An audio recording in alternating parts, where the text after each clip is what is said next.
Okay, good evening. Welcome. This is the Climate Solutions for North Carolina panel, and we're going to be recording this.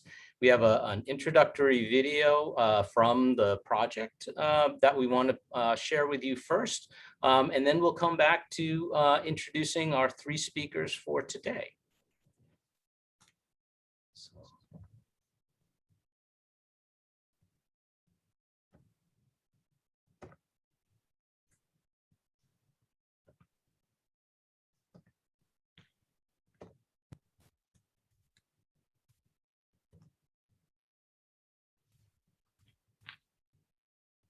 Welcome to the Solve Climate Global Dialogues. You're participating in one of 125 events held across the planet, including in almost all 50 U.S. states, part of a global project called Solve Climate by 2030. My name is Eben Goodstein, and I'm an economist and director of the Graduate Programs in Sustainability at Bard College in New York, the lead organizer for Solve Climate. This last year has been difficult for everyone. As the world looks forward to recovery from COVID, we are focusing tonight on the most important question facing humanity. What can we do in this year in our regions to help solve climate change while supporting struggling communities that have faced widespread loss of life, economic disaster, and joblessness? Worldwide, from Australia to Kyrgyzstan, from Colombia to Malaysia, and from South Carolina to South Africa, Solve Climate audiences are hearing from local experts and young leaders about concrete steps that can really help nations solve climate change while creating much-needed jobs and incomes for everybody. The year 2020 was one of the two hottest years in human history, bringing with it massive forest and grassland fires, record-breaking storms and hurricanes, and relentless rising seas. Solving climate is the challenge which the human species must now face. There's hope for the future. Solutions have continued to advance. This year, China committed to building a carbon-neutral economy, while the U.S. rejoined the Paris Agreement. Solar, wind, and battery prices continue to fall, while major car companies have been rushing to electrify the global fleet. Worldwide, movements for Black Lives Matter and Me Too are leading in bringing much delayed and urgently needed justice to the world. Time is short. We have until 2030, 10 years to solve climate. We can get a lot done in this decade. We have the solutions, but only if we focus the world on climate solutions and justice, and then do the work we have to do in our own cities and regions. For students listening, you are the leaders. Without you, the future we envision will not come. I'm asking tonight for your help. We're going to discover powerful ideas for climate solutions and climate justice and how you can be a part of the solution. But this message must reach beyond those of us who are listening right now. Would you ask all your teachers this week in every subject to make climate a class? The teacher can assign tonight's webinar's homework for the students and then afterwards have a one-class period discussion. And we mean every subject, from art to engineering, psychology to business, dance to chemistry. Teachers don't need to be a climate expert to lead a discussion about climate change. The Solve Climate project has easy-to-use teacher's guides in nearly every subject and in 3 languages to help teachers make climate relevant to their class. It only takes courage. Don't take no for an answer. Ask them, why not? This is your future. You'll be surprised how many teachers will say yes and thank you. Imagine you, thousands of leaders like you around the world asking their teachers once every school term to make climate a class. That means every term going forwards, hundreds of thousands, millions of students worldwide in their classes talking about climate solutions. COVID has shown how fragile our global economy and society are to extreme events. It's also shown that vulnerable people are facing the hardest, most damaging impacts. This is also true with climate change. Science has made it clear that unchecked, global warming will mean an unending onslaught of extreme events, causing untold suffering for humanity and all creatures, species driven to extinction, a planet of environmental refugees. And yet, in many ways, this is the most exciting time to ever be alive as a human. We have the tools and networks and technologies to rewire the world with clean energy, reimagine the global food system, reinvent transportation, and regenerate forests and grasslands, and be well on our way to solving climate by 2030. Tonight, we will learn how to do this in our own cities, our own towns, our own regions. Thank you for the work you will do to promote climate solutions and a just world.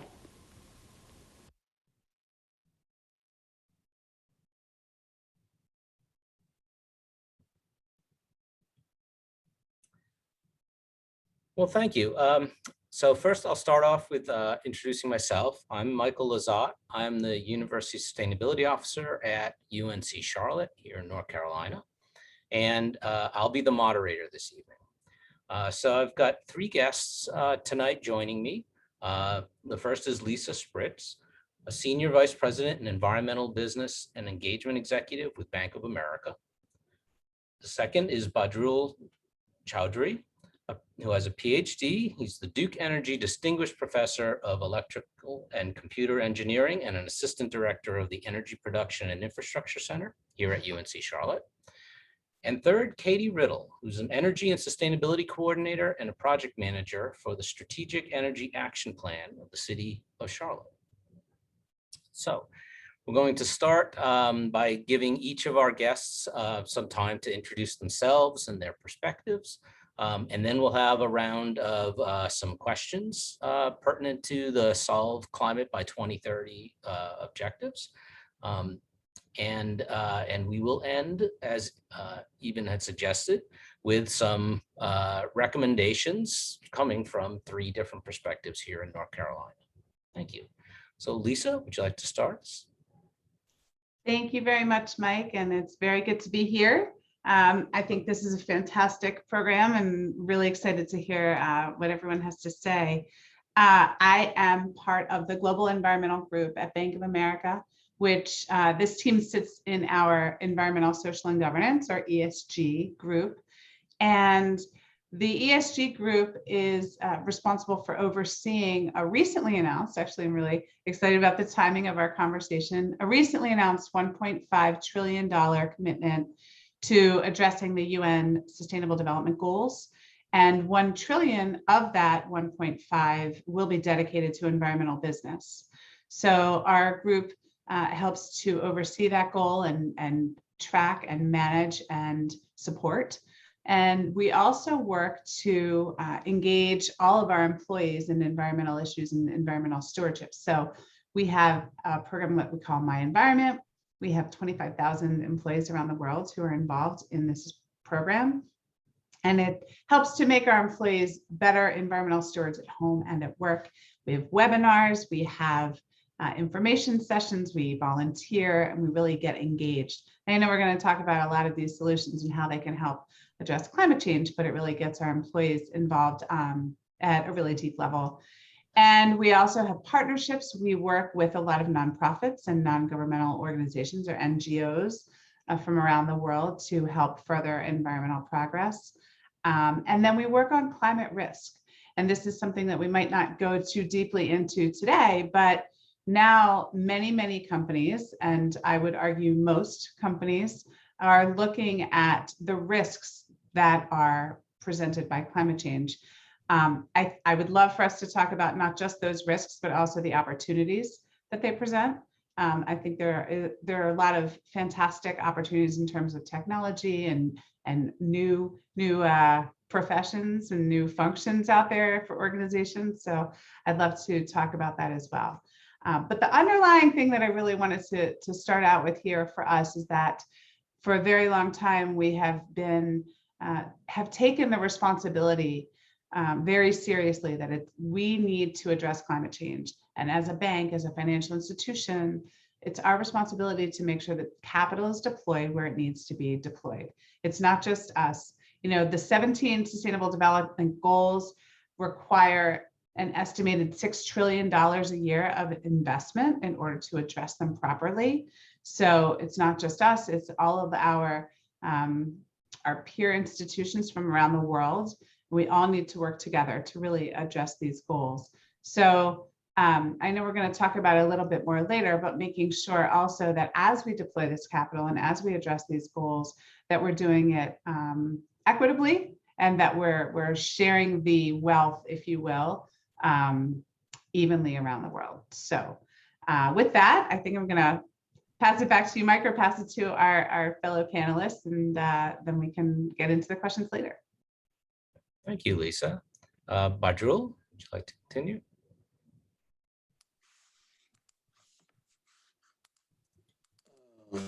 Okay. Yeah, hello. My name is Badrul Chaudhry, and I do have a short PowerPoint presentation. So I'm a professor at UNCC, and I have a joint appointment in electrical and computer engineering, as well as systems engineering and engineering management. So I've been here in Charlotte for 10 years. But prior to that, I was in Missouri and a graduate from Virginia Tech. So my talk today is on how the states and electric utilities are coping with the climate crisis. So I'll begin by showing this graph. As you can see, this is from 2016. And it shows you which sectors of our economy is mostly responsible for the greenhouse gas emissions. And as you can see, the energy sector is right there in the middle at 73.2%. The power and energy infrastructure center, that particular topic of that industry, power and energy industry, that accounts for about 24 to 25% of the overall greenhouse gas emissions, not only in this country, but mostly for all developed countries in the world. And you can see all the other sectors like, agriculture and so on, but the biggest, obviously the biggest part of the pie is the energy sector. As far as the US is concerned, we emitted about 5.8 billion metric tons of CO2, the greenhouse gas emissions in 2000, and this was in 2016 also, which accounted for about 12.56% of the global greenhouse gas emissions. So we are right there at the top of all emitters. Now, obviously we live in North Carolina, so North Carolina also has a clean energy plan. This actually came out in last year, I think 2020. And one of there are multiple number of recommendations that this particular guide provides. This was developed by the NC Department of Environmental Quality. And one of the major impact statements is that you want to reduce electric power sector greenhouse gas emissions by 70% below 2005 levels by 2030. That's just 9 years down the road. And also attain carbon neutrality by 2050. So this carbon neutrality is receiving a lot of attention in the power business, and I want to discuss that a little bit.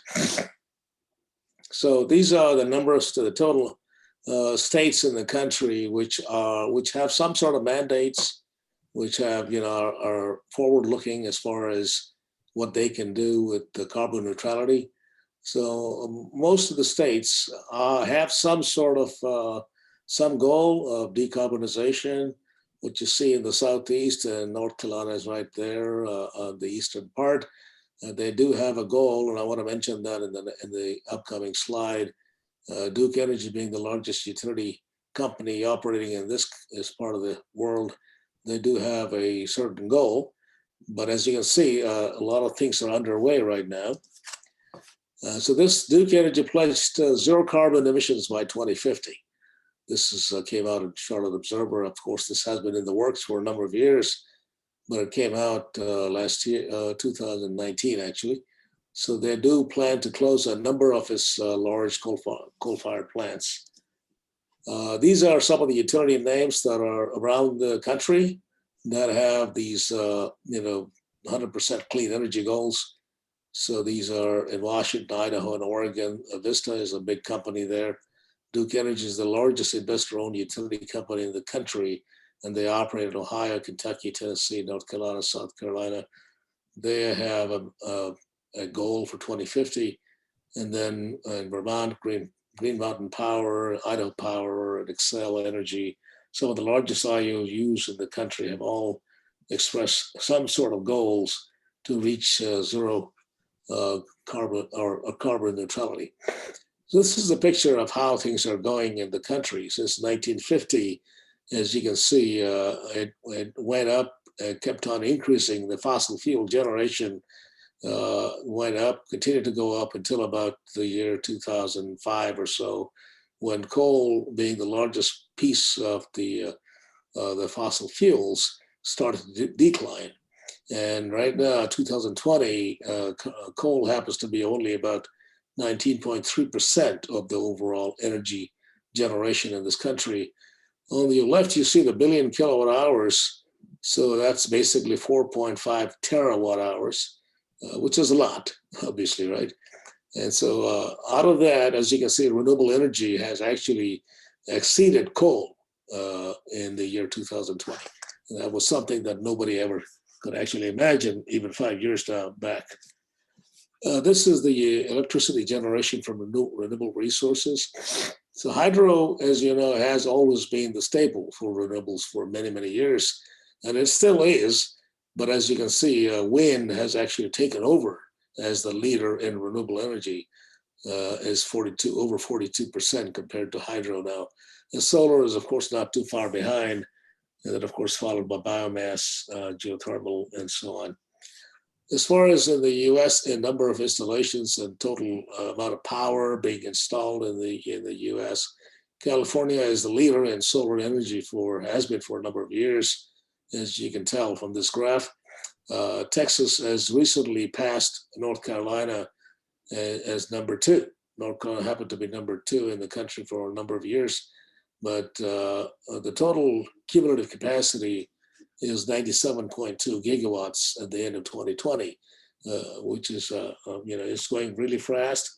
In fact, natural gas is the fastest growing resource in the country, but right after that is wind. And you can see wind power right here in this graph. Actually, this is solar energy. This is the cumulative total in the world, China being the leader, but this is wind. So Texas is the leader in wind, followed by Iowa. We're nowhere close because North Carolina is not considered to be a wind-rich state. But you can see on the right-hand side where the total global installations are 730 gigawatt hours or gigawatts of capacity. This is the potential for the U.S. I mean, right now we're only at about 128 gigawatts, but we could reach somewhere close to 10,640 gigawatts of capacity, with Texas having a lot of capacity still left. So as far as the takeaways go, in my opinion, the change is in the positive direction. So we are moving toward zero carbon, but it's going to take some time. Although companies, a lot of these utility companies have a certain target date, but it still remains to be seen how things evolve over the years. We still have 30 years to go, we know. And so a lot of things can change by then. It might actually exceed that, might come in. We might do it by 2040 or 2045. It still remains to be seen. It's still uncertain. There's a lot of retirement and decommissioning of nuclear fire plants going on because those are considered to be clean energy plants. And with that decommissioning, it's going to be hard to find replacement for those big nuclear plants. However, the availability of small modular reactors to replace those, that's still somewhat in the future. And of course, energy storage will change the entire landscape, the one that becomes easily available, but it's still a few years down the road. And with that, I will end my talk. Thank you. Stop sharing. Thank you, Badru. Katie? Yes, hello. Happy to be with you all today, and I'm especially excited about the goal of this program. I went to a small liberal arts university, and my major was environmental studies, arts and humanities. So we talked about, the environment and the climate in classes ranging from religion classes to history to art classes. So this mission definitely holds a special place in my heart. But as Mike said, I am the Energy and Sustainability Coordinator for the City of Charlotte. So I work for our local municipal government here in Charlotte, and I am the project manager for our Strategic Energy Action Plan.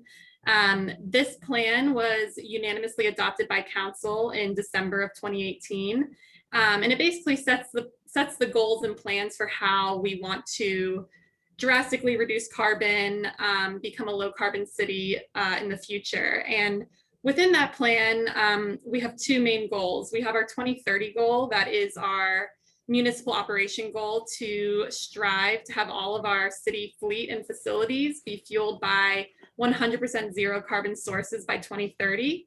And then we have a community-wide goal for having Charlotte to become a low carbon city by 2050 by reducing our greenhouse gas emissions to below 2 tons of CO2 equivalent per person annually. So the slide you saw a couple slides ago showing how much carbon emissions we emit as a country, that kind of brings it into perspective that we set that goal for 2050 to be per capita or per person, because as you may know, Charlotte is rapidly growing, and we wanted to ensure that our growth was sustainable and leading to a low carbon future. So being the project manager of the CAP, the work that I do, that me and my team does, is we ensure that our municipal operations are staying aligned with these goals. And so having a bunch of meetings internally and setting plans and making sure that the CAP is integrated into other big plans in the city. Anything from putting rooftop solar on police stations to working on acquiring some electric buses for our transit organization. So we do that on the municipal side on that 2030 goal, and we're really trying to act as examples in our community. So showing residents, businesses, even other government entities around the state and country that we're committed to these goals and that they can do it too, because as we all know, climate change is a big issue to tackle. And so just showing that we're taking those steps and we want to work together with the community. So that brings me to the other aspect, which is the 2050 goal, community engagement. So just hearing from all of our residents in the community what they want from their government organization, what they are doing out in the community. So helping to support local initiatives that relate to sustainability or otherwise. And really just working on that community engagement all the time, because we are the local government and we are here to serve all of our residents. So with that, I think we can probably get into questions.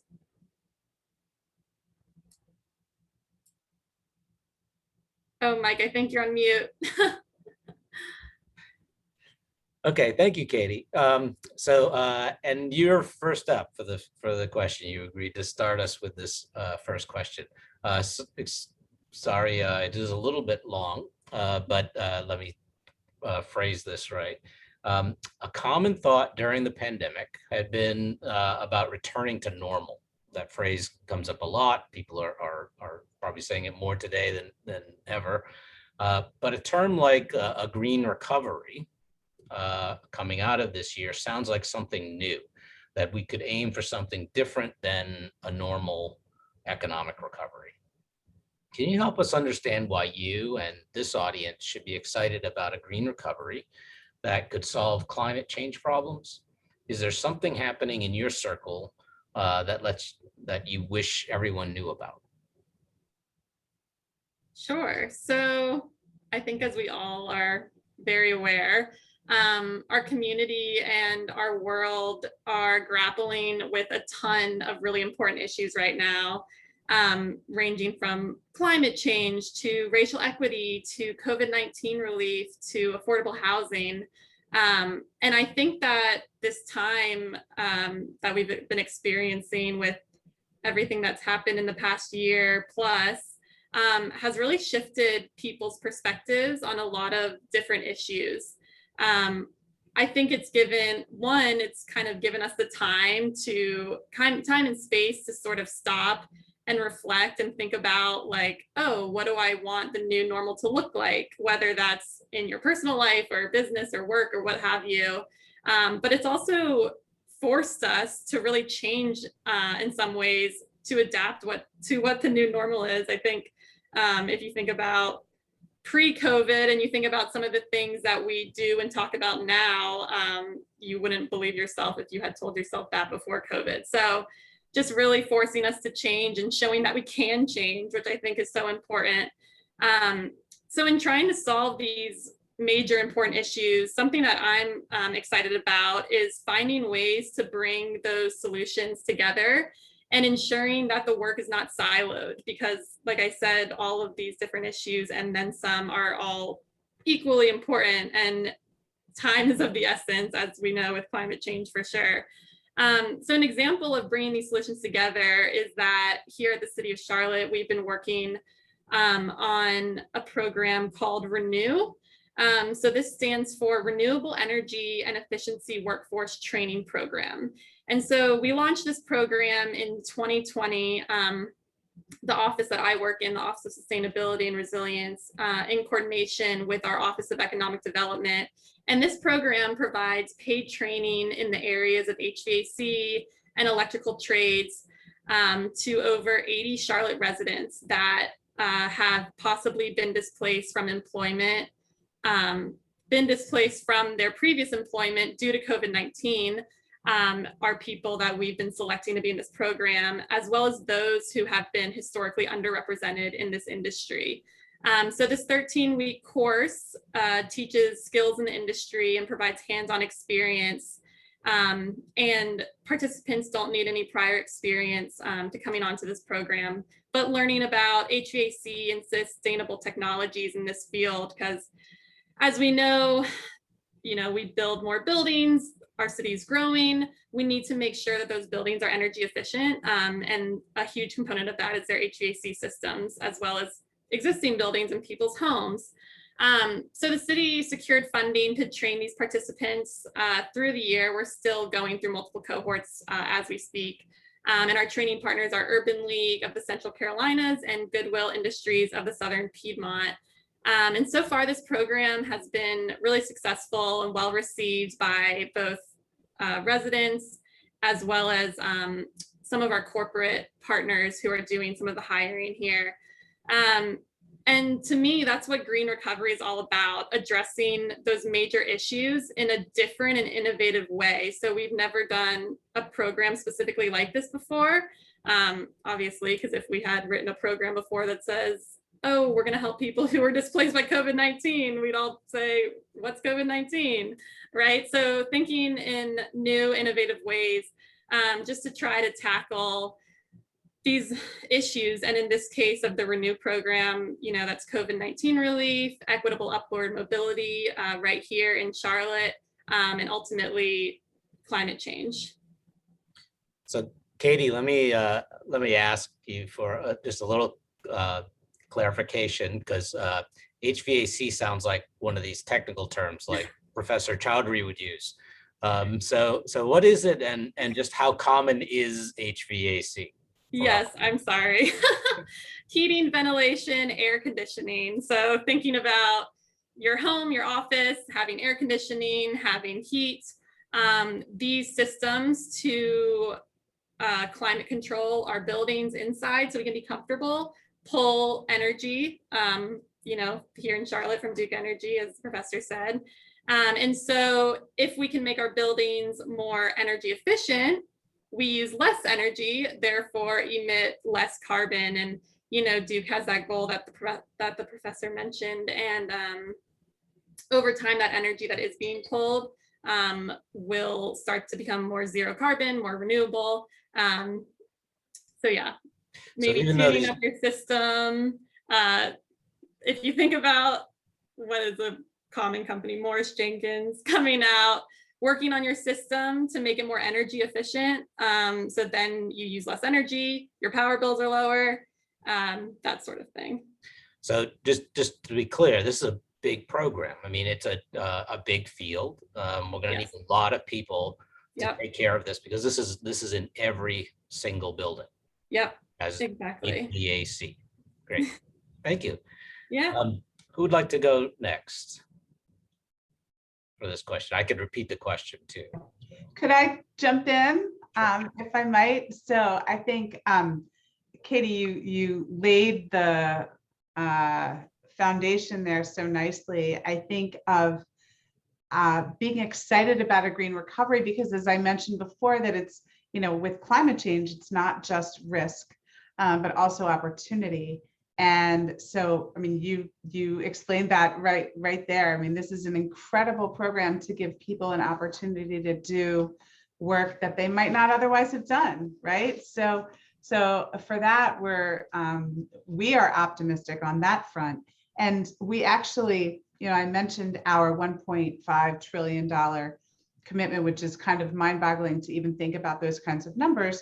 But bringing it down to what it means, Mike, you're talking about every single building has HVAC. We actually also have a goal that we're going to be net zero before 2050, and that's across our operations. So it's all of our buildings where we actually have employees and where we work, our financing, which means all of our clients and our customers, and our supply chain. So all of the everything that we buy. So everything from computers to chairs to light bulbs, all of our operations, financing, and supply chain will be covered by this net zero before 2050. And why this is significant is because we will need lots and lots and lots of people to do this work. And so this is why I'm optimistic. This is why I think you may hear the term build back better. And I really do believe that we'll be able to build back better, because now, other than an alien invasion, I think a global pandemic is one of the only things that can bring all of us together, on the same team. And so now I really do believe that we can all be on the same team and really work on this together. So I'm very optimistic. And I think that we have the tools necessary today. I know that Dr. Chattery probably knows a lot more about the actual tools, because that's his area of expertise. But so I think we need to bring it all to bear to really address these issues. So Thank you. So, Dr. Chaudhry. Yeah, I can add a few more things here, but my comments are very much along what Katie and Lisa mentioned. But I'm going to look at it from the energy perspective, as you know. And so, last year, the in 2020 for COVID-19, if you actually look at the total energy use in the country, that declined, of course, and just across the board everywhere, because everything was down. People were distancing at home, I guess. And so the energy, even though it seems like energy shouldn't have gone down because people are working from home mostly, but still manufacturing was down and a lot of stuff was down. So energy was down, but the good side of that is that emissions were down as well. So if you actually look at the GHG emissions in the entire world in 2020, was actually lower than it has ever been in the last, I'd have to go back so many years to actually see when the annual emissions was so low. Obviously it was artificial, and so can we keep it that way, right? And so now that people have every major utility company is thinking of clean energy or becoming net zero by a certain time, we have to start thinking about what the solutions are, right? So you mentioned green recovery. In our business, which is power energy business, and there's a lot of discussion on renewable, as you know, and I've shown you what the total installation has been like. North Carolina has been very much in the lead in terms of solar installations.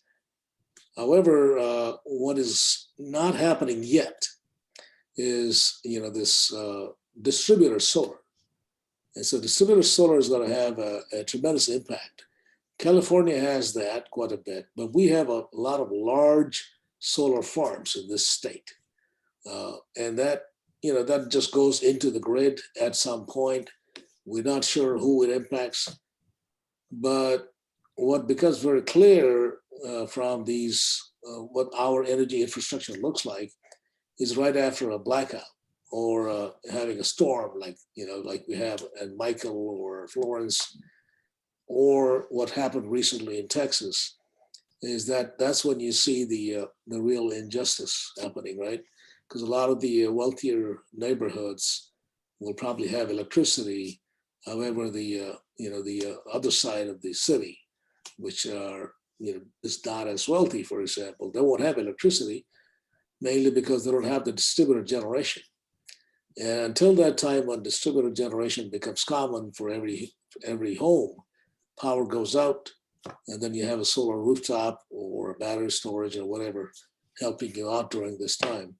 That could be a true green recovery, in my opinion. Great, thank you. We'll move on to the second of my prepared questions. And this one, Lisa's going to start us with.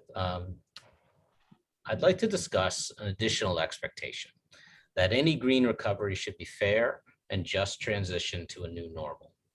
How do we ensure that as we solve climate issues, we share the rewards and the burdens fairly? Well, that's an absolutely fantastic question. One of the things that historically I believe that the environmental movement or environmentalists have not done a fantastic job of is bringing together the human element, if you will, into the environmental conversation. It was environmental protection over here and people over here. I think recently with this discussion of ESG, now when we talk about environmental, social, and governance, we talk about ESG as one body of work. I feel like that has changed and it's shifted. So now you can't talk about one without the other. So when we talk about climate change and climate justice and environmental justice, it has become very clear that climate change will affect people disproportionately. And those who are marginalized, particularly those in the global south, will have much greater impacts from climate change. We will see climate refugees at a much greater rate from the global south. And so it's important for us to recognize that many of these people who will actually have the most imminent effects from climate change actually probably did not contribute proportionally to creating the problem. So this is important for us to have in the back of our minds, but this is all wrapped up together in everything. And I know that Katie mentioned this earlier, that we've had so many things to address and so many big societal challenges that we need to work on together. And so we have tried to, I mentioned, our environmental commitment, but then we also have a racial equality commitment of 1.25 billion to help address racial injustice and economic mobility. And these are all intertwined. So we in the environmental group are working together with our colleagues who are working on the racial inequality work to make sure that these are together. There's job force training, there's investment in minority serving institutions, HBCUs. I think that if we take all of these issues together, then we can help address them even more. And I think that in order to ensure this just transition, as you mentioned, we really need to make sure that the opportunities are for all and not just to those who've always had them. So when we're creating job opportunities, it's not just the same people who've always gotten the jobs or who've always gotten the connections. As these new ones come about, we need to make sure that they're really available to everyone. And that will ensure a just transition and that everybody not only bears the risks, but can also take advantage of the opportunities. So Lisa, I'll ask you maybe to clarify a little bit. So to some of us in the audience, it might sound like those sound a lot like the way politicians describe things. I have a bill and I'm putting this many dollars into it and I'm going to solve this problem. And so how does that work for a financial institution? What exactly are you doing to when you say you have a racial goal or you say you have an environmental goal? Yes, so very good question.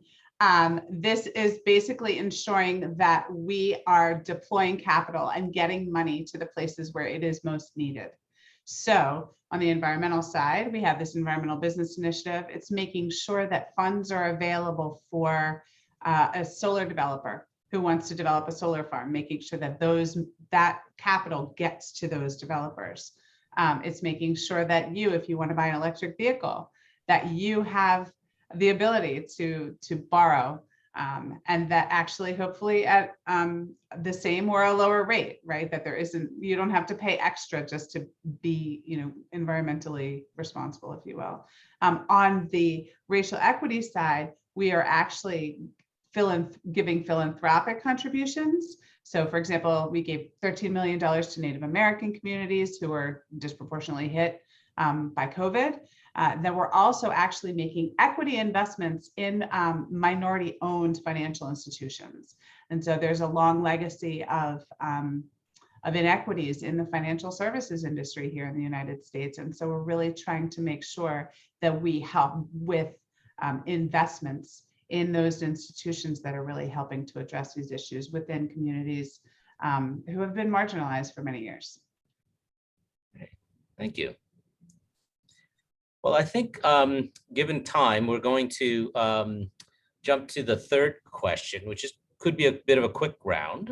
In this case, and Badrul will start us off, we've been searching for climate solutions for decades, and we've heard many examples today. If you had to choose one solution to recommend to our audience, what would that be? Please help us understand how, as individuals, we can make a difference and how your solution would help solve climate issues starting today.